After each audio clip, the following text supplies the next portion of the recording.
राम राम सीताराम. आजच्या या मंगल दिवशी चला आपण भक्तीच्या एका अत्यंत खोल रहस्याबद्दल बोलूया. आपण सगळेच जण हनुमानजींकडे शक्ती, बुद्धी, बळ मागतो, नाही का? पण त्यांची ती परमकृपा मिळवण्याचं एक गुपित आहे, एक रहस्य आहे, आणि आज आपण तेच उलगडणार आहोत. चला तर मग या आध्यात्मिक प्रवासाची सुरुवात करूया. तर मग हा जो दैवी कृपेचा प्रवास आहे तो नक्की सुरू कुठून होतो? त्याची पहिली पायरी आहे शुद्धतेचा शोध. कारण परमात्म्याशी जोडल्या जाण्यासाठी ही सगळ्यात सगळ्यात मूलभूत गरज आहे. आणि इथे पहा, आपल्याला मार्ग दाखवायला स्वतः भगवान श्रीराम आले आहेत. ते काय म्हणतात? ज्याचं मन निर्मळ आहे तोच मला प्राप्त होतो. मला कपट, खोटेपणा किंवा लबाडी अजिबात आवडत नाही. म्हणजे बघा, हाच आपल्या भक्तीचा मूळ पाया आहे. मग हे निर्मल मन म्हणजे नक्की काय? अगदी सोप्या भाषेत सांगायचं झालं तर असं मन ज्यात कुठलाही स्वार्थ नाही, द्वेष नाही, कपट नाही. एक पूर्णपणे स्वच्छ, पवित्र मन. आणि प्रभू रामांना त्यांच्या भक्ताकडून फक्त हीच एक अपेक्षा असते. अच्छा, पण मग इथेच तर खरा प्रश्न उभा राहतो, जो आपल्या सगळ्यांनाच पडतो, की हे निर्मळ मन मिळवायचं कसं? ही शुद्धता आपल्या आतमध्ये आणायची कशी? आणि या प्रश्नाचं उत्तर हेच तर या संपूर्ण आध्यात्मिक रहस्याचं पहिलं आणि सगळ्यात महत्त्वाचं पान आहे. याचं उत्तर आपल्याला थेट घेऊन जातं कृपेच्या मूळ स्रोताकडे, म्हणजेच माता सीतेकडे. आपले धर्मग्रंथ आपल्याला अगदी स्पष्टपणे सांगतायत. इथे काय म्हटलंय बघा, की जनक नंदिनी संपूर्ण जगाची आई जानकी म्हणजेच सीतामातेच्या कृपेशिवाय निर्मळ बुद्धी मिळणं शक्यच नाही. किती सुंदर आणि सरळपणे सांगितलंय, नाही का? म्हणजे बघा, मूळ मुद्दा हा आहे की मनाच्या शुद्धीकरणाची जी प्रक्रिया आहे त्याची सुरुवातच सीतामातेच्या कृपेने होते. ही पहिली आणि सर्वात अनिवार्य पायरी आहे. ठीक आहे, समजा सीतामातेची कृपा मिळाली, पण पुढे काय? आता पाहूया की ही पहिली कृपा मिळाल्यावर पुढे काय होतं.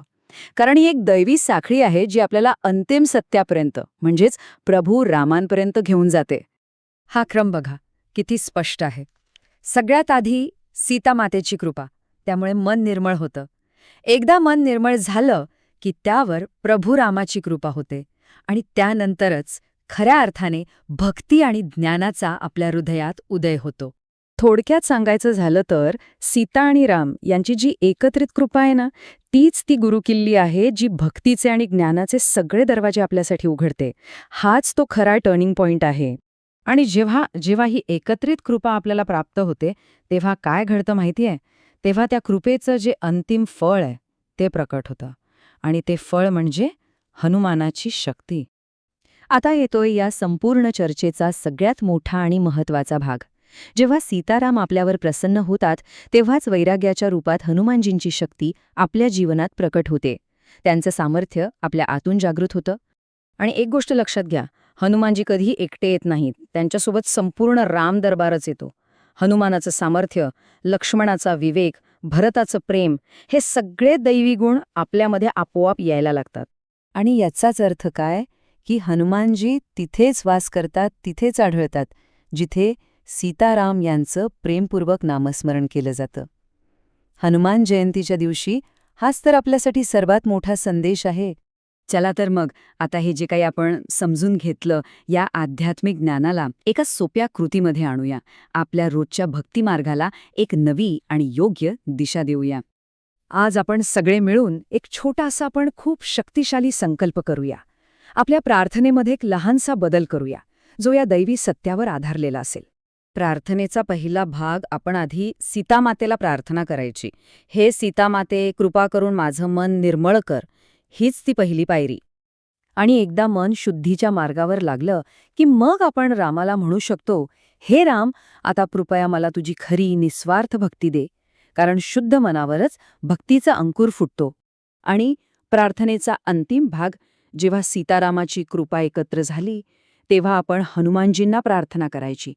हे हनुमानजी, आता मला तुमचं बळ, तुमची बुद्धी आणि तुमची भक्ती प्रदान करा. कारण यानंतर त्यांची कृपा अगदी सहज प्राप्त होते.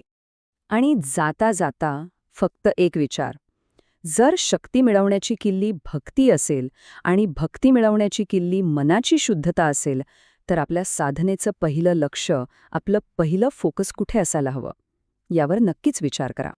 जय सीताराम. जय हनुमान.